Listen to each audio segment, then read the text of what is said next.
guys.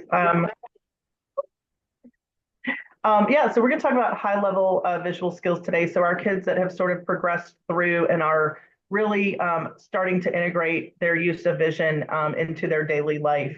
I always, let's see, why did it move? There we go. I'm at Clover Nook. I am a TBI, and I also work at Children's and UC in the College of Medicine. So we're going to talk today about identifying some signs of impaired integration of high-level visual skills, daily living, and independence on mobility, and then describe some functional implications of impaired integration of those high-level visual skills as well. I like to say, I think of kids that are at this stage as really being a little bit more like our kind of typical visually impaired kids, our low vision kids. Many of them have a lot of the same functional implications. So honestly, we're sort of moving away from what we think of a lot of times as, I guess, the traditional CVI issues. And now they're just sort of functioning and having some of the same types of issues that we see with our other kids with vision impairments. So in a sense, for us as TBIs, it's sort of, I think it's easier because we're kind of like, these are a lot of the strategies that we use for all of our students. And it's maybe for a different reason, but it's the same kind of result. So some topics that as a TBI I'm going to see, or an O&M specialist I'm going to see, are things like navigation and exploring environments, interaction with 2D materials, so moving from real material or real objects to looking at a flat surface, interaction and access with other learning materials and literacy media. So we're moving into like reading and using reading to do other subjects academically, daily life and daily living activities, success with schoolwork, just because, again, there are so many factors that with schoolwork that can be impacted by a vision issue, and then increasing independence. We obviously want our kids to be as independent as possible while also making sure that they're safe and efficient as well with that independence. So what we see from parents, and these are specific examples, again, it's not going to be every child, but it's just going to be, these are ideas of things that we see that we hear from parents. So when they're at this stage, what they'll say is, so my child knows where their classroom is, or they know where other school locations are, but they still get confused and turned around. And a lot of times that's because something in the environment has changed. There's new people. They changed the bulletin boards that are in that hallway. They changed, the lighting. Sometimes it's even as simple as, oh, they replaced those lights up there. And so all of a sudden to the child, it's a very different environment because they're not used to that hallway being that lit, or a light went out. And so now that hallway's dim and they're like, this can't be right. It's dark here and it's not supposed to be dark here. They'll say my child can read, but if there's too much information or graphics on the page or too much text, it overwhelms them. They lose their spot. They can't stay focused on what they're trying to look at. And then they'll say they end up shutting down if they get too visually stimulated throughout the day. So again, we see that with our kids with, ocular visual impairments, where just visually throughout the day, they get fatigued. I think for our CVI kids, it's more on the processing side. They just get processing overload in terms of all the visual stimulation they're getting. And by the end of the day, it's just like there is just too much stuff to be dealing with visually, brain-wise, et cetera. In the area of independent living, we'll hear my child gets overwhelmed when trying to select clothing to wear each day. Too many options. They sit there on the side of the bed and wait for somebody to help them pick out their clothes or whatever. We had a child at camp actually that this happened with. She was at our overnight camp, and she had brought all her clothes. She could tell us what she was going to wear the next day. And then in the morning, she would just be sitting there and we would go in and say, hey, it's time for breakfast. Why aren't you coming down to the lobby to go? And she would just be, you could just tell that she was like, I'm just sort of stuck. I don't really know how to move forward because I have a whole, array of clothing here, and she just couldn't really process through it visually, I think. Same thing, they'll say my child still only goes with the same choices for toys or activities, doesn't visually engage in new options. So like if they're at a restaurant and they're trying to show the child the menu, they can visually process the menu, but they just don't, or I'm sorry, they can visually see the menu, but they don't choose to process it. They choose to say, I just want chicken tenders, or I just want, a hot dog, versus looking at the new options. Same thing with toys. So visually they're ready to move on to more options, but they sometimes, it's just easier to go with what they know. And then again, with independent living and also mobility, they'll still miss changes in elevation or other information in their lower visual field. So a lot of times we get families that say, I don't know, and especially in unfamiliar environments, they'll say, I know that they can see it down there, but they just don't pay attention to it quite yet. Or they pay attention to it in a familiar environment when they don't have all these other things, but when it's unfamiliar and there's all kinds of other environmental concerns going on, they tend to not process all the information. So that's what gets kind of left out, if that makes sense. So it takes a lot of processing to interact and remember what needs to happen. So I think, again, sometimes it's just there's all these steps, this sort of task analysis that's going to take place. And sometimes those steps just don't all get hit. In this stage, hold on, I can't see part of my screen because of all this Zoom stuff on here. So sometimes they're using their vision in many environments. And so again, it's just sometimes that environment is going to be too much, or there's going to be too many other things going on. And so they may do better in certain environments, familiar environments, environments that have less other things going on. And then they may struggle still if the environment is overwhelming. Newness and novelty may slow them down. They may need more time to look and process and just take in all the things that are, happening around them. But a lot of times there are going to be just small environmental modifications to help them. And again, if you've worked with any kids with vision impairment, you know that any of our kids with low vision or blindness, a lot of times it is just pretty small environmental modifications that a lot of people wouldn't think of. You do have to be, very conscious of it and make sure that you're thinking of those things. But they're not a lot of times major changes. It's not like we're going to have to rearrange the whole classroom or something. It's very small things that we can do that can make a big impact. So one of the things, some of the goals for this higher level vision development, we can facilitate this development so that we can, for things that are still remaining difficult and affecting visual performance, we want them to utilize their vision consistently and independently across tasks and environments. And then we want to continue to refine those visual-based skills so that they can interact with their environment more effectively. All right, so you always want to connect if your student has a TBI or a orientation mobility specialist.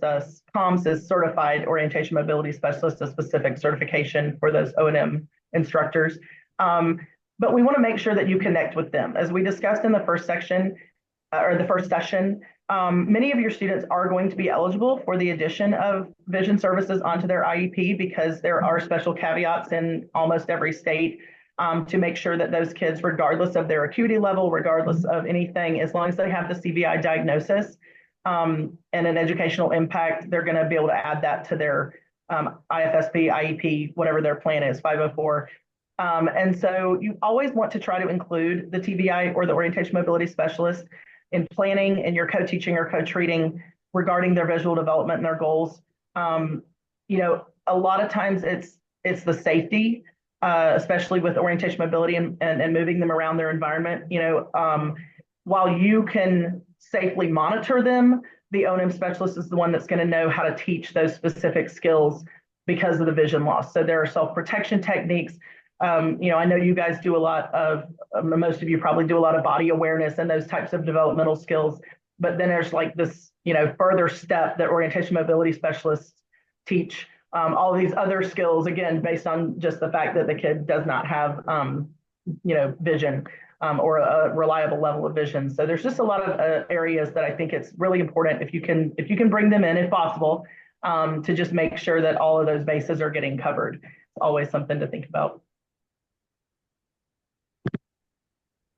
So we want to make sure that we're balancing our task demands to improve visual engagement and to guide action. We obviously have the task, but we also have the adaptations, and we just need to make sure that we balance all that out when we are approaching any issue.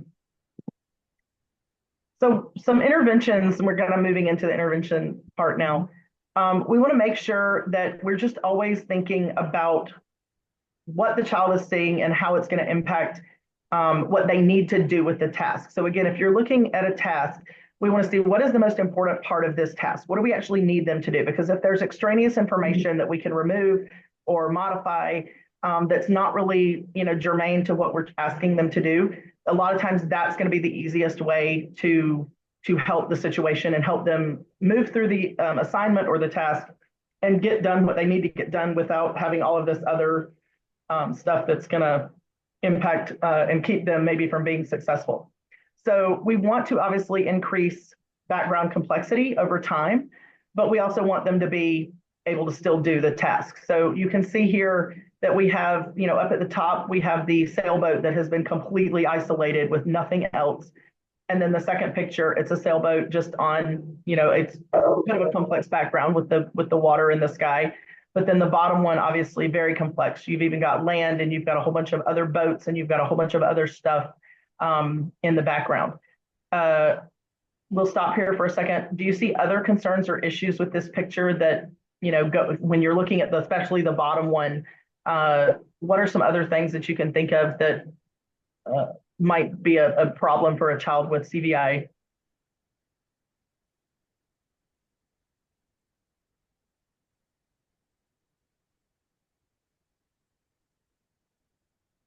Any ideas?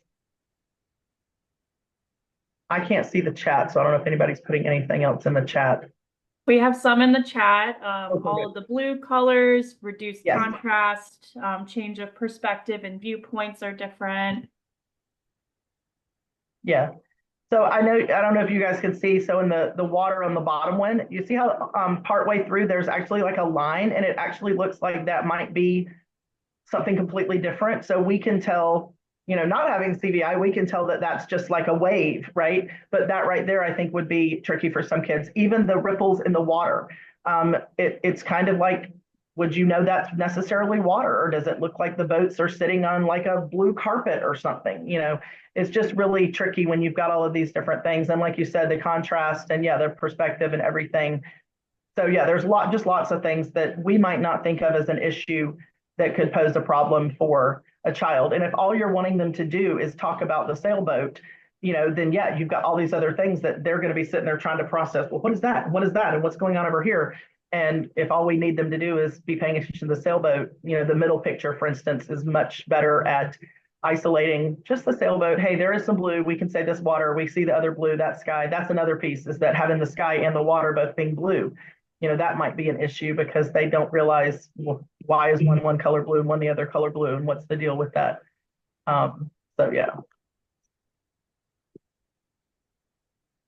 Big, bold, and bright. So this is not necessarily always going to be something that you need to do, but in many, many cases, these types of modifications are going to be helpful for really any student who's visually impaired. So I put that down at the bottom too, that, it's not just your CVI kids. So using bright or reflective stickers or tape, like the little borders around the light switch, things on the lockers, to make important items stand out. You'll see on the lockers there, they have like the paw print. So if their school is a cat or something, if they put the paw print on the child's locker, that way they don't have to try to look at this wall of, 25 lockers and figure out which one is theirs, because we've put something on it to help them, figure out which one is theirs, because probably the numbers on them are very small and they all otherwise look very much alike. Same thing with the cubby with the red. You have the laundry basket with putting tape around the top of the laundry basket to, again, help with contrast, and then the microwave down there. What other ideas, either for these items or for other items, can you guys think of in this same vein that would be helpful?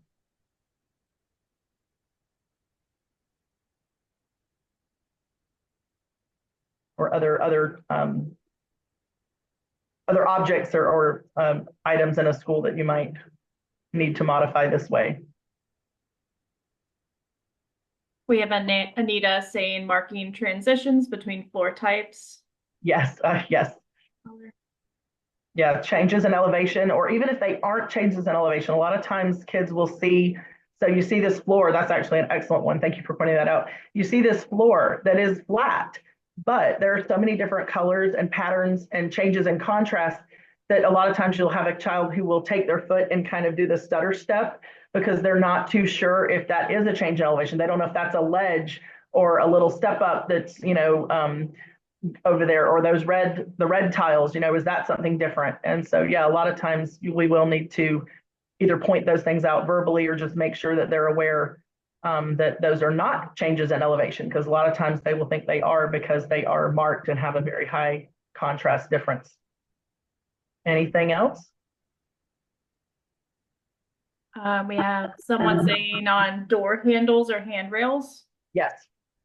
Yes, I think we have a slide on that here in a minute anyway, too, with door frames, door handles, railings. Anytime there's steps, we want to make sure. Yep. Okay, here we go. Yep. So, we definitely want steps, railings. These steps right here, I think, are very crazy because there's multiple, railings on the side that go up. I know obviously one's the highest up one that we would typically put our hands on, but there's a lot of complexity there with those stairs. So I see that they have not only put the black, but they also have put the pink or red tape and then around the handrails so that they know where to grab there. The one on the bottom, you can see there is the red kind of bulletin board liner along the edge of that mat to help. There is high contrast there with the green and the wooden floor, but having something shiny and reflective there also, again, just gives it one more, we don't want them to trip. So even the contrast is great, but just like that floor in the hallway had contrast and it wasn't a change in elevation. So here it's like an extra layer of, hey, there is going to be a change in elevation. Make sure you're paying attention to it. We are, with these kids, wanting to start increasing that complexity. So we are wanting them to start learning to find those things and being able to eventually do more on their own. But we obviously, like I said before, we have to keep them safe in the meantime while they're learning. So we want to make sure that we highlight any of those transitions while they are going through mobility activities, because we know that if they have success, they're more likely to continue to increase that independence. And when we have kids that do not have success, so they are tripping over things, they are falling with stairs or whatever, they end up being the ones that then don't want to try. They don't want to navigate or explore their environment because they're nervous. They're afraid they're going to fall. So if we can give them that high level of success during the training and while they're increasing that independence, then they really just increase that confidence and are willing to try more and more. All right. We do want to challenge the child by increasing the visual demand for familiar tasks. So moving into the academic side of things, like adding more clutter to their desk or workspace. With our younger kids, we want to do a black background with absolutely nothing else. And we really just want the one thing there. So we do want to start moving more towards what they're going to see in a typical space. So you might remove the black background so that it's just the wooden desk or whatever. You could do things like moving their favorite book or the favorite toy or favorite object to another spot on the shelf to encourage scanning. I had a child years ago that in Tennessee when I was teacher there, and she loved Sonic, the Sonic Drive-In, the restaurant. And so we would do a Sonic cup. And so that was one of the things, because if she saw a Sonic cup, she would go to it. She would start drinking it no matter what was in it. She didn't even check. She just knew it was Sonic and it was going to be good. And we actually used that. Her teacher would go every morning and get a Sonic drink, and she would get a second one just for her. And we would use that all around the classroom to encourage her to look for other things around the classroom, because it encouraged her to scan, because she knew. We would say, now let's find your Sonic cup this morning. And she would look all over the classroom until she found that Sonic cup. So anything like that you can do, putting it on different backgrounds, putting it in different places, putting it up high, putting it down low, all the parts of the visual field, anything like that you can do to start challenging them, again, in a safe environment, but you're wanting to increase that visual demand. Labeling drawers to increase ease with locating needed items.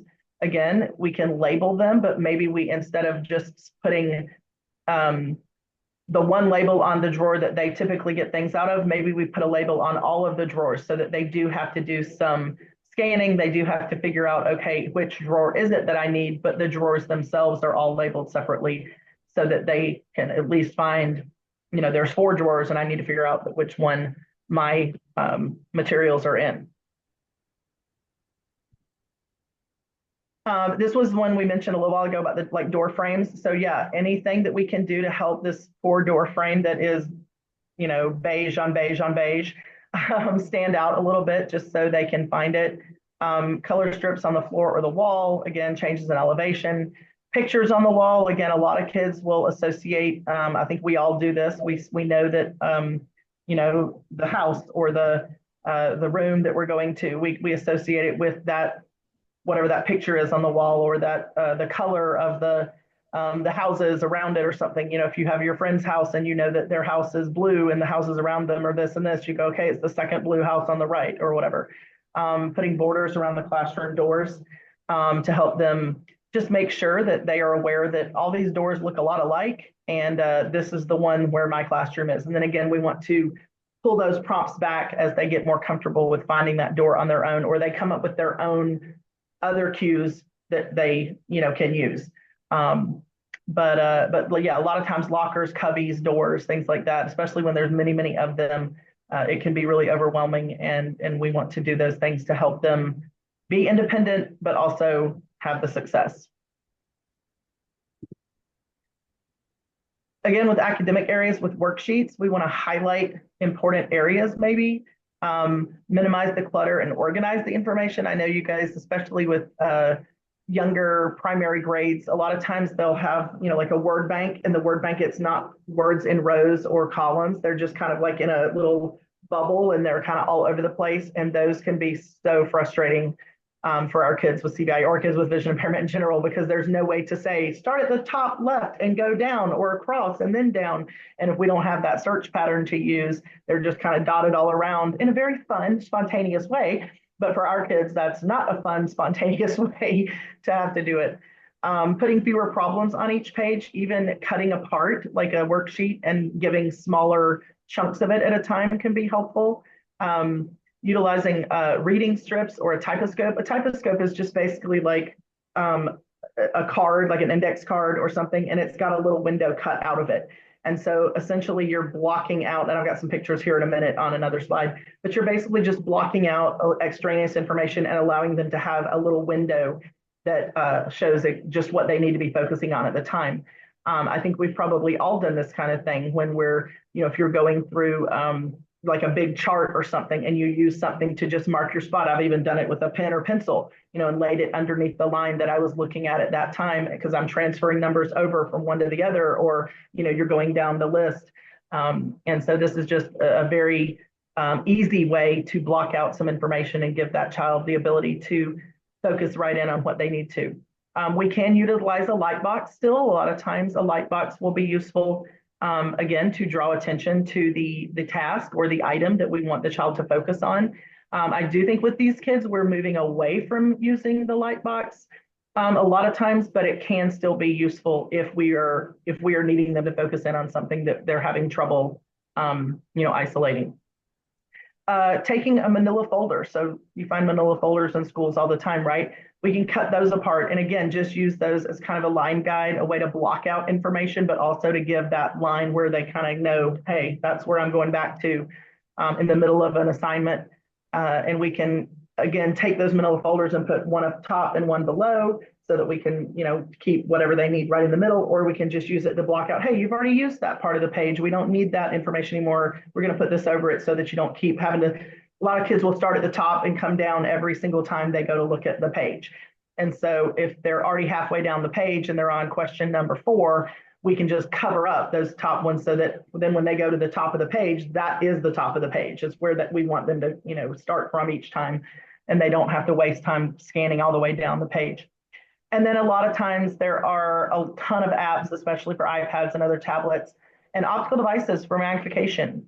Many of our kids, even if they have a better acuity, we know with CVI that sometimes magnification just helps, again, zoom in on those on that information. And then there's a lot of apps out there that will help do that as well, help zoom in or move through the information in a more systematic format or manner. So these are some examples of what I was talking about when I was talking about isolating text. So you see up at the top, the lighthouse, that's a little typoscope, it actually can also be used as a signature guide, which would be where you put it somewhere where the person's going to sign their name. And it gives them just a little window to be able to sign in. But that, it's black, it's completely opaque. So it's going to totally block out anything except for that one strip of information. Then we have some other options you can see here. So the two at the bottom, they're going to highlight the one line that the child wants to read, but then they have, the bright line reading guide there has black on the bottom, so it's going to block out what's underneath. And the one over there, or the five there in the different colors on the book page with the baby eagle, you can see again, it's going to block out everything top and bottom except the one line of text. We want to decrease prompts as we go though, right? So the first one, the lighthouse one, we use that at first, right? Something that's going to block out everything. Then we want to start moving towards, okay, maybe we don't block out, everything. We're going to have a little bit blocked out either top or bottom or with the baby eagle, but it's not as big. It's right. It's still only going to block out that strip of text. So they can still see the top of the page and the bottom of the page maybe, but the pink and the orange and the blue and the green, it is still going to help us hone in on that whatever line of text we're looking at. And then you see the ones up at the top right where you can still see the text, right? You can see like 6 different lines of text in each of those and multiple columns and things like that, but it's got a little window. So those, we're still pulling their attention to a section of text, but we're not fully blocking it out. So they can still see all those other words, but they know the one in the center, the gray or the white or whatever the page is showing through. So that's the one we're reading, but they've still got access to the rest of it. And this is kind of how we start decreasing those prompts and start moving them towards then being able to have a full page of text in front of them, and they can still come to where they need to be. But these types of devices are available and out there, and they're all pretty inexpensive. You can order a lot of times. These will come in like packs of 10, 15, 20. And you can let them pick if they have a favorite color. So if they like blue, hey, get a blue one that they're going to pull. It's going to pull them in because it's their favorite color. But these can just really allow them to start moving away from, we don't want to go directly from one that blocks out everything except the one line to, 25 lines of text. We can start going in a progression to get them to that point a little more slowly, but again, maintaining the success as we go. Any questions about these? Have any of you ever used these with students or used something like this with students? A lot of people make their own. You can, again, take a manila folder and use an X-Acto knife and cut out a chunk. People use index cards a lot. There's all kinds of options. Anybody have any experience using anything like this? Nothing in the chat. Okay. Well, maybe you will. Does anybody think that they see promise with something like this? Like you think that this would be helpful for your students?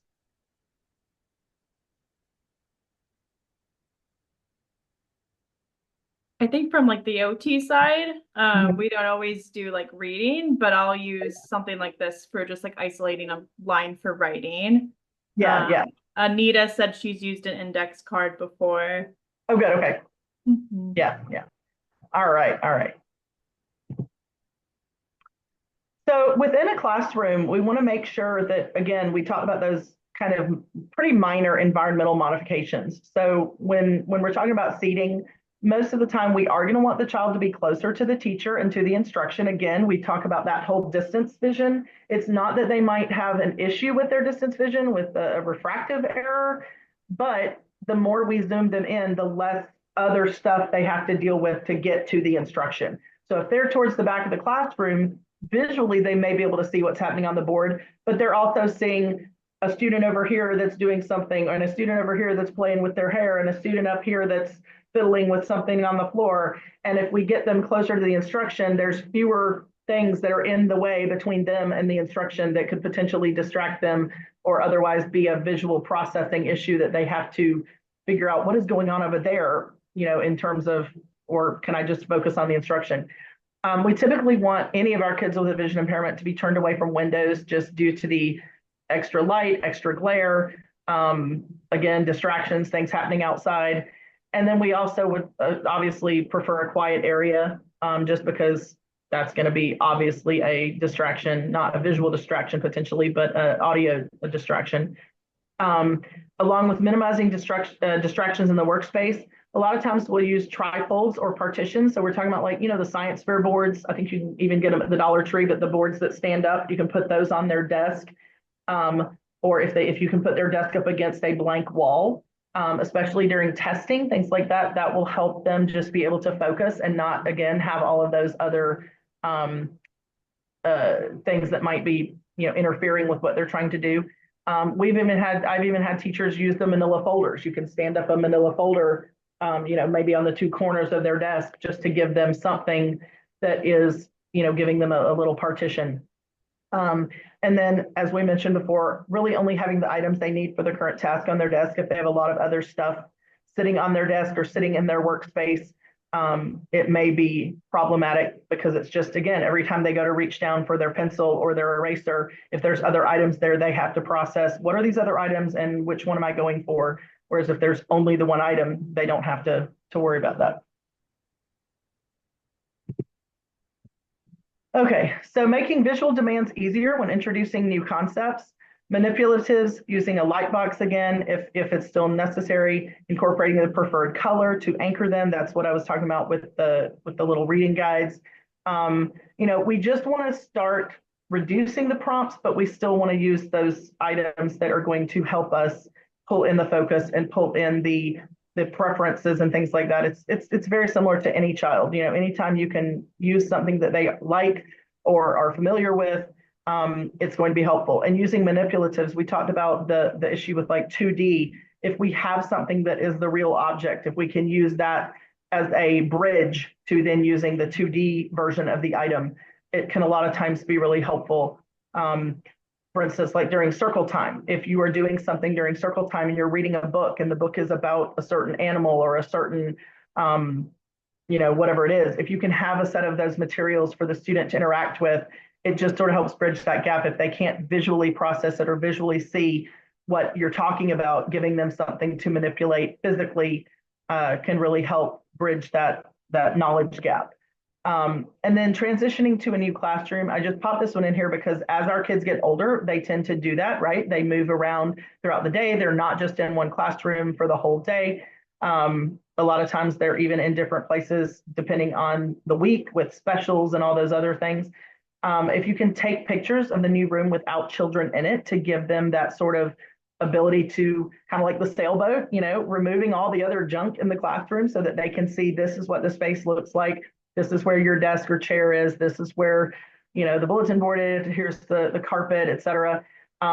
Because obviously it's going to be very different when there are children in there and everything. But if we can kind of start and then again start to add in those additional distractions, those additional environmental pieces, we can hopefully kind of make that transition a little bit easier, allowing the child to explore that new space without children in it, taking them over there maybe when everyone's at lunch or in a different space, and allowing them to interact with it where they don't have to process so much all at once.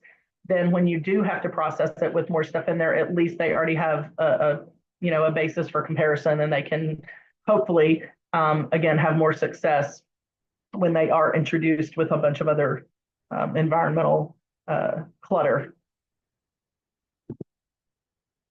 All right, so I think we've already talked about this. When we're doing two-dimensional interactions, we obviously want to start with either the actual objects, or if we can't use the actual object, a photo of the actual object, because that photo is going to have more information. And then we would move to a cartoon or drawing, and then finally to a line drawing. It's just really difficult a lot of times for kids. It can really go both ways. Sometimes kids do better with a line drawing versus the actual object, because just like we mentioned with the sailboat, there's all that extra stuff. But if you can find an actual object that doesn't have a lot of stuff in the background, then again, that's usually going to be preferable. But yeah, a lot of times moving to like a line drawing of something, kids can't figure out exactly what's going on with that. So, we just have to kind of, it's one of those things where you can't say it's a cookie cutter approach. You never know exactly. It may be totally different depending on the child. But many times we want to start with the real object and then move towards the 2D or the, something, a drawing type, because it's just not going to be quite as meaningful if they haven't seen the real object first. So again, here's an example, and I know you guys may not do a whole lot with reading, but an example of having, there's multiple lines of text the child can read, but if you look at this first book from the Berenstain Bears, it is so incredibly, there's so much to do because there's not only the picture with the text up top, several paragraphs, but then you've got information and tasks down below.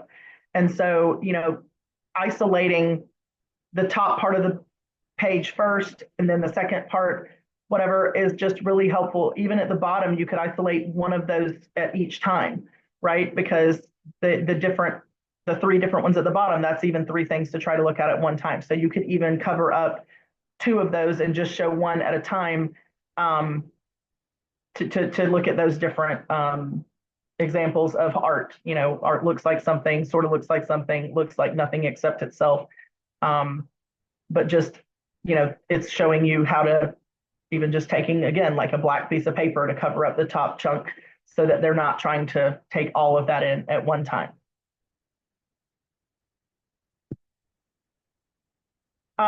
These types of books, these like search and find books, we use those a lot with kids with both CVI and with visual impairments for just learning how to scan, learning how to look for things using those search techniques. So they are going to want, this would obviously be very overwhelming to a child that's at a lower level, but as they start moving into those higher levels, these are the types of activities that we really can use to help them start learning how to do this. Because, obviously, if you've ever seen a teenager's bedroom, it kind of looks something like this, right? And so if they are moving towards, or even just your junk drawer at your house, or your countertops, or your drawers with your clothes in them and stuff, there's a whole bunch of different items, and you've got to be able to look through them and figure out what's what without picking up every single item, right? So we can use these with or without magnification, but we want to take some, you put it on a slant board. We can use like the red cutout there to isolate a certain set of it. And that's the thing, we can say, you know what, let's start with a small portion of this and let's explore what's in that small portion and see if the, airplane, if we're looking for the green airplane, okay, well, let's cut this into quadrants, right? And we're going to look at a section at a time to see if we see the green airplane. We don't have to look at the whole page at one time. We can break it up, make it easier, more manageable, less stressful. And then they can independently search smaller areas at a time. And again, we could even start with a smaller section than that. If this is even too big, that's only cutting out maybe a third to a half of it. We could start with smaller, like with the little typoscope we were talking about. You'd obviously a little bit bigger than that, the one I showed you, because it was just like for a line of text. But, we could block out just something with like just a little, almost like business card or index card sized hole so that they could really block out the rest. I would also say that even with the red one there, it is giving them a border to search within, but you see that the top of the page is still there. If they were struggling with that, I would even say get a manila folder or a piece of paper and block out that whole top part of the book, because it might not even be enough to have the red border if they can't pull into that red border yet, because they're still distracted by the fact that that B and C and H and all that stuff is still up there at the top. So it might be a combination of strategies, blocking out half the page entirely and using a little, frame to pull them into that section you want them to look at. And then, of course, the prompt would be to remove the page at the top so that then, yes, they just have the frame, but the rest of it is still there. They just are learning to ignore it. This is an example of like a math worksheet. I don't know how often you guys are going to be doing that kind of stuff either, but taking a page that, for instance, right there has 20 problems on it. And yes, they're organized decently, but there's still a heck of a lot of them. So one, if we decrease it, where maybe we only have 9 on a page, that's a little less than half of them, but we've also highlighted then where drawing them to. This is what the task is. The task is that we need an answer in this yellow box. So now they can come and they can look and they can actually more easily see, okay, the yellow boxes are what I need to do. It's not just kind of a nebulous, all this black text on a white background.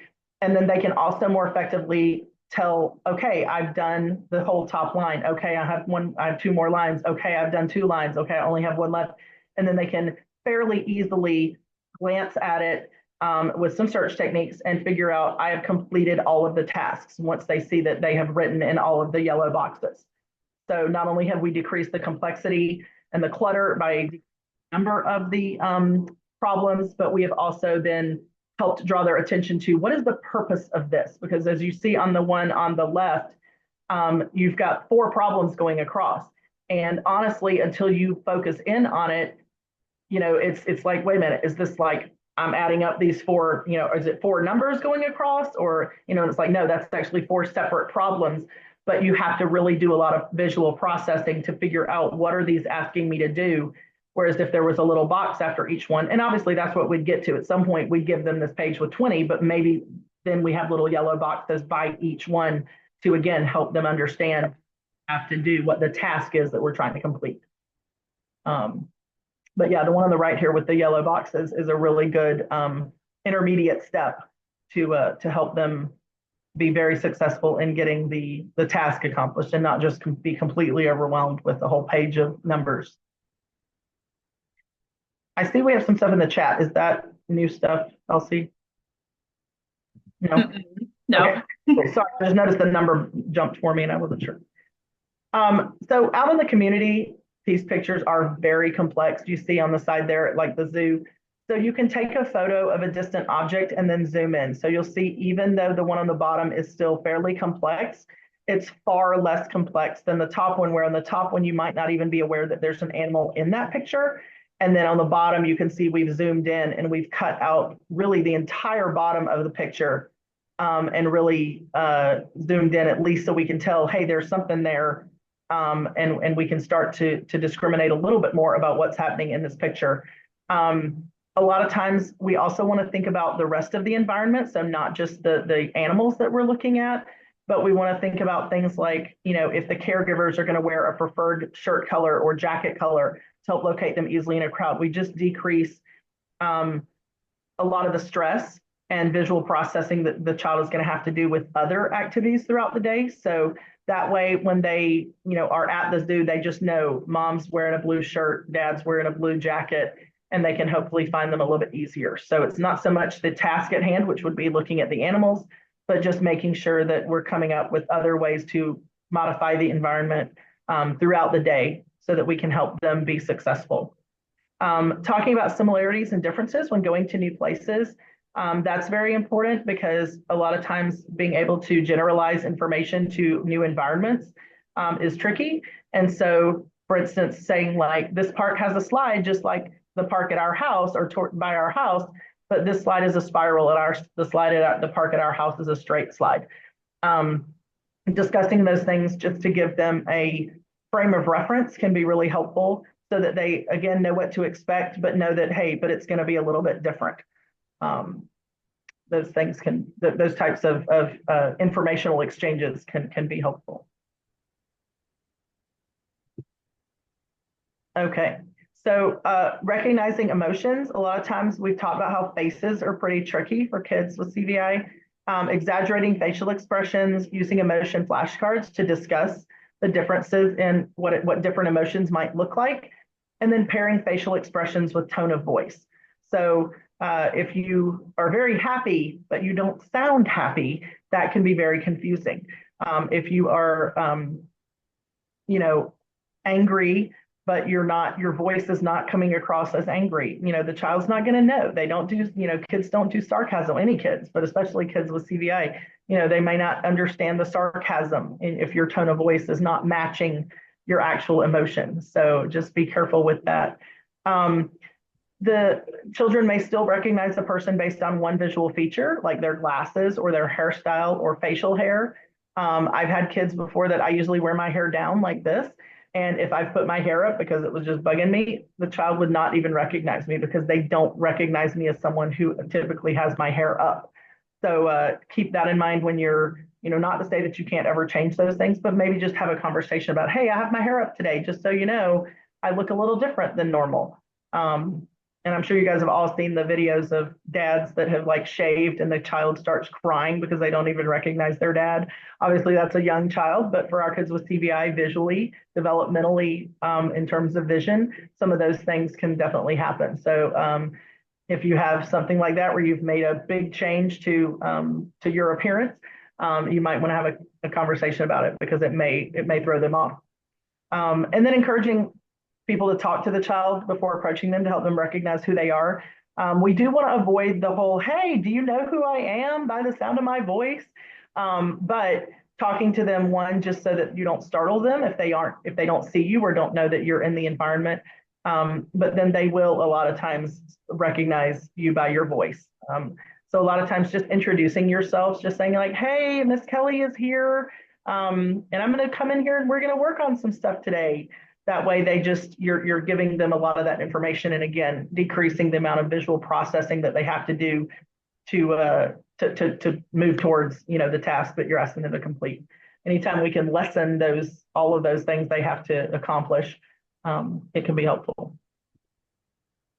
All right, so we're going to practice a little bit. I found a really, really fun, spontaneous looking worksheet here, where they want the child to find the rhyme, draw a line to connect the pictures and the words that rhyme. And this worksheet gives me anxiety. So I'm sure that a child with a visual impairment or a CVI, this would be craziness. So some ideas. How could you adapt to this worksheet for a child with CVI? It's working on higher level visual functioning.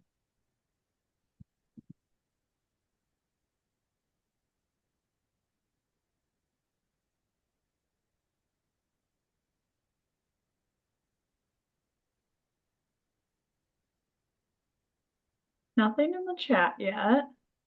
Yeah, I feel like there's some pretty easy ones. Again, think about, we can cut things apart. We can retype. We can, do all kinds of options. Okay, what do we got? Anne Marie, she put in the chat to cut out the shapes and organize better. Kristen is saying we can edit to be only words or only pictures. Some people are saying minimizing colors, do a black background. Yes. Put pictures in one column and words in another. Yes. Columns, yep. Yes, so those are all excellent suggestions. Definitely moving them into columns so that we organize them a little bit better. You could make like flashcard type cards with the items. Real objects for some of these items would do great. I know that hat, the big top hat there, does not really look like a real hat. Some of these items do not look a lot like what they would look like if they were real objects or photographs of those objects. So like the glue bottle, it's also written in cursive on there. That may not look like a glue bottle that this child has ever seen before. So yeah, just finding ways to either make it a little bit easier to work through the information by organizing it better, changing it to, all words on one side, pictures on the other side. Lots and lots of options, lots of options. Any of those are all of those are very good ideas. And I know I'm out of time here, so let me do this one here and then we'll move on. I'm sorry, Elsie, you should have said something. Oh, you're good. With this classroom. So classroom, a lot of things going on. So very quickly, do you guys have any options or ideas for how we might hone in on some of the more salient features of what we are wanting this child to focus on in this classroom versus the complete craziness that it currently is?